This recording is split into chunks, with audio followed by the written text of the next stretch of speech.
வானத்தையும் பூமியும் படைத்தவருக்கு ஸ்தோத்திரம். நல்ல தகப்பனே, உமக்கு நன்றி ராஜா, உமக்கு ஸ்தோத்திரம்.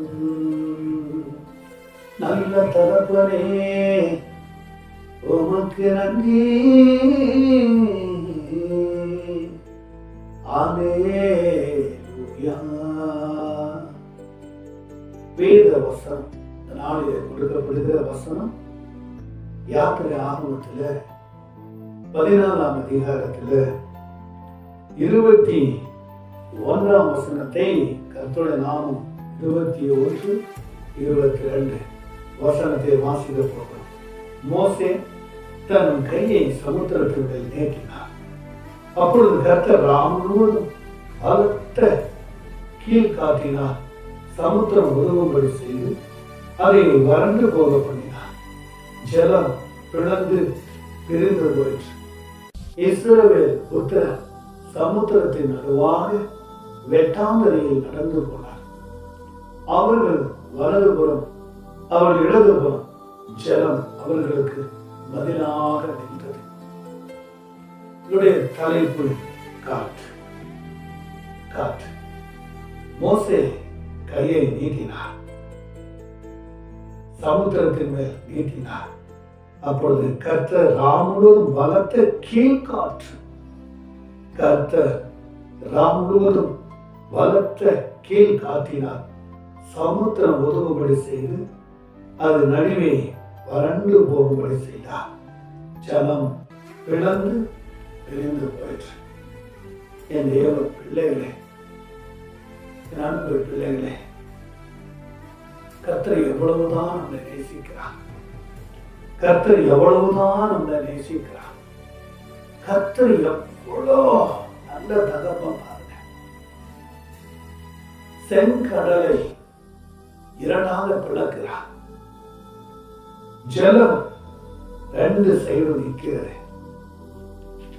2 சைடு நிற்கிறது. சமுத்திரத்தை ஒதுக்கும்படி செய்து ஜலம் பிரிந்தது. இப்ப 2 சைடிலும், கடல் சைடுல 2 இடத்திலும் ஜலம் தண்ணீர் நிற்கிறது.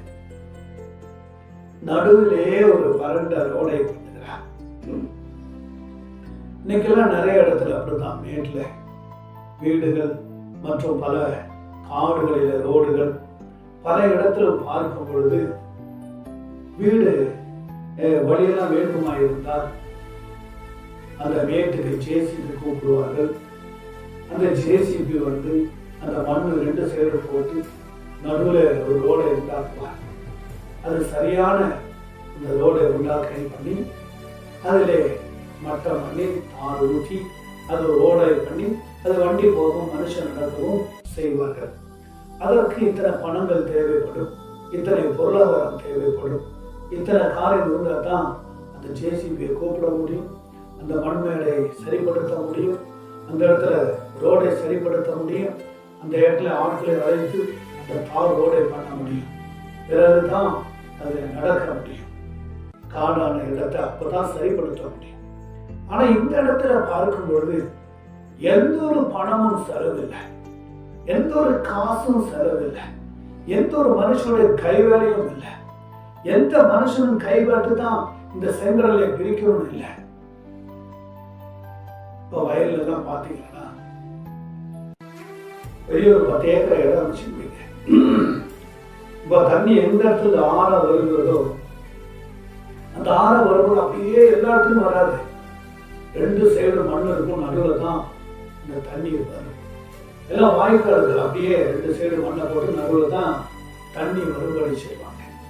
அதுக்கு ஆள் வேலை செய்ய வேண்டும்.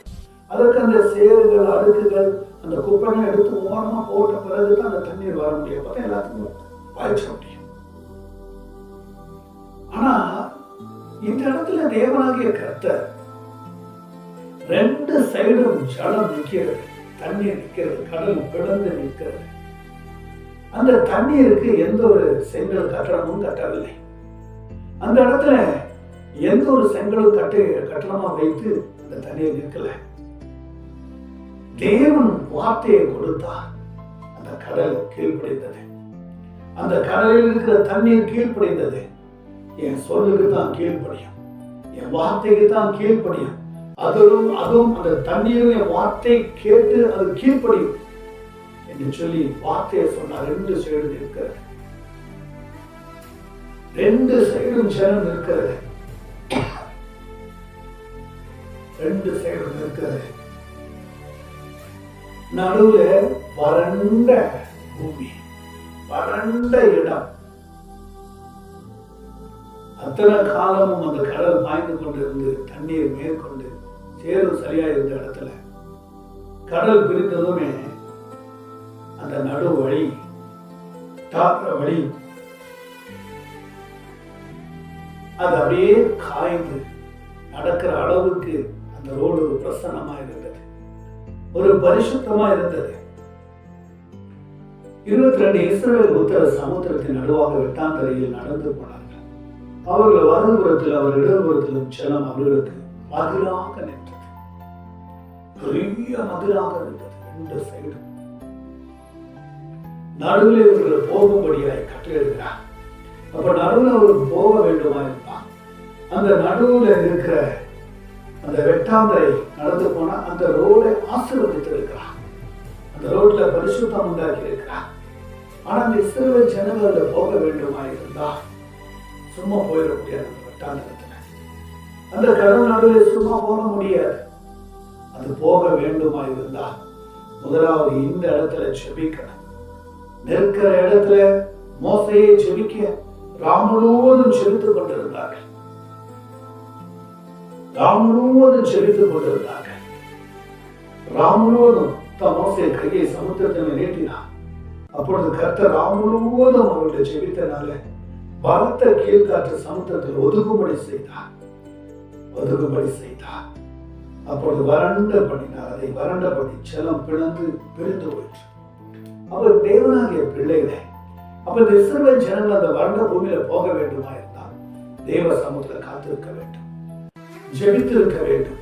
அந்த நடு கடவுளில் 2 சைடு தூணை போல இருக்கிற அந்த கடல் நடுவில் போக வேண்டுமா இருந்தால் தைரியம் வேணும், பரிசுத்த உறுதி வேணும், பரிசுத்தம் என்கிற நம்பிக்கை வேணும்.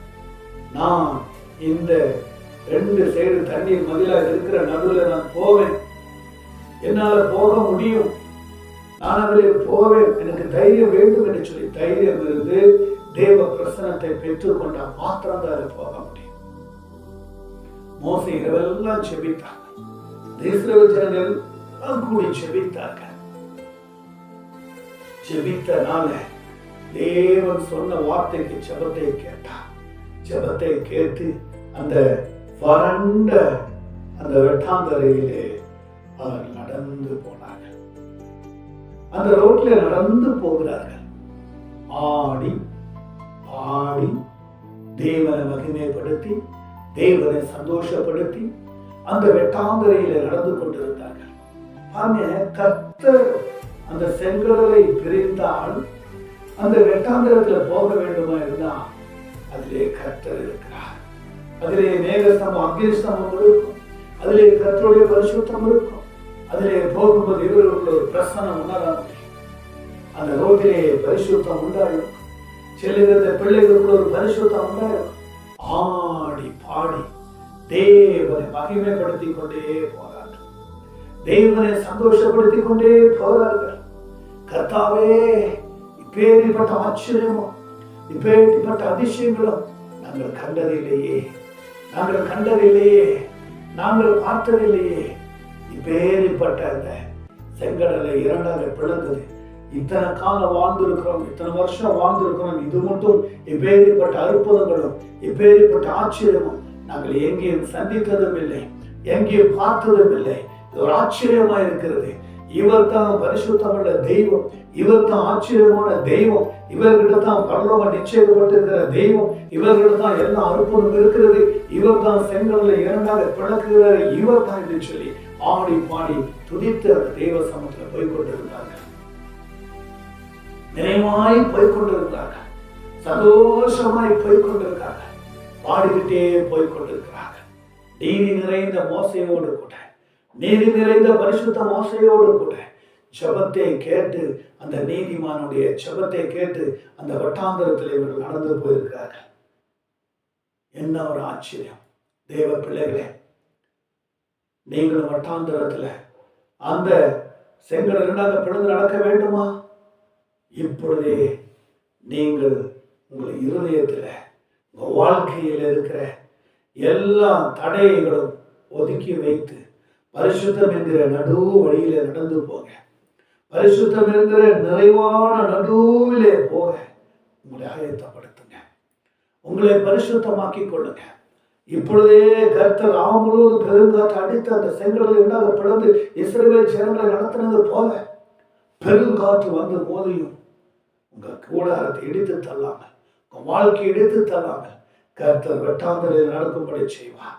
தேவ பிள்ளைகளே, நண்பு பிள்ளைகளே, இந்த வாசனத்தின் ஜெபத்தை பார்க்கிற கர்த்தர் இப்பொழுதே உங்களுக்கு ஒரு அற்புதத்தை செய்வார். பெற்றுக்கொள்ளுங்க. கர்த்தர் ஆசீர்வதிப்பார். பெருங்காற்றை வர வைப்பார். வீட்டுக்குள்ள இருக்கிற எல்லா சாவுகளும் வெளியேறும். நிறைவானவர் உங்களுக்குள்ள வருவார். செங்கடலை பிறந்து நடத்த செய்வார். தெய்வ பிள்ளைகளே, இந்த வாசனத்தின் ஜெபத்தை பார்க்கிற உங்களை கர்த்தர் நேசிக்கிறார். பாருங்க, செவிங்க, ஆசீர்வதிப்பார். கேட்கிற ஒவ்வொரு பிள்ளைகளும் ஆசீர்வதிங்க. உங்களை வட்டாந்தரத்தில் நடத்த வைப்பார். இன்றைக்கு ஒப்பு கொடுங்க, கர்த்தர் உங்களை ஆசீர்வதிப்பார். பாருங்க, கேளுங்க, நம்புகை ஏற்றுக்கொள்ளுங்க. ரட்சகர் மீட்பருமான இயேசுவின் நாமத்தில் ஜெபிக்கிறோம். ஜெபங்கள் நல்ல தகப்பனே. ஆமென், ஆமென், ஆமென்.